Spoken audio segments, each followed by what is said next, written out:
భయానికి కూడా తెలీదు అవసరానికి మించి తను ఉండకూడదని. అప్పుడు భయానికి తెలియాలి.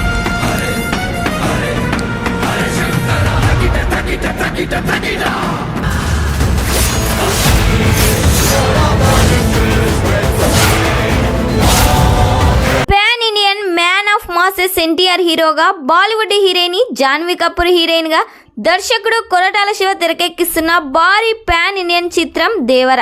మరి ఈ సినిమాపై మరిన్ని అంచనాలు నెలకొనగా ఇప్పుడు రిలీజ్ దగ్గర వస్తున్న కొద్దీ మరిన్ని అంచనాలు పెరిగిపోతున్నాయి. అయితే ఓ పక్క షూటింగ్ ఈ సినిమా విషయంలో ఫుల్ స్వింగ్లో జరుగుతున్నట్లుగా తెలుస్తుంది. మరి రీసెంట్గానే మెయిన్ లీడ్ నడుమ భారీ సెట్స్ నడుమ క్రేజీ సాంగ్ని షూటింగ్ చేయగా ఈ తరువాత సైఫ్ అలీ ఖాన్తో కొన్ని సన్నివేశాలను షూటింగ్లో ఇప్పుడు బిజీగా ఉన్నారు. దీంతో శరావేగంగా షూటింగ్ పూర్తవుతుందని తెలుస్తుంది. ఇక ఈ చిత్రానికి అనిరుద్ధ్ సంగీతం అందిస్తుండగా ఎన్టీఆర్ ఆర్ట్స్ మరియు యువసుధ ఆర్ట్స్ వారు నిర్మాణం వహిస్తున్నారు. ఈ సినిమా నుండి ఒక ఫస్ట్ సాంగ్ని ప్రోమోని రిలీజ్ చేయబోతున్నట్లు సమాచారం వినిపిస్తుంది. మరి ఈ సినిమా సెప్టెంబర్ 27న పాన్ ఇండియా లెవెల్లో రిలీజ్ చేస్తున్నారు. మరి ఈ సినిమా కోసం ఎంతమంది వెయిట్ చేస్తున్నారో కామెంట్ చేయండి.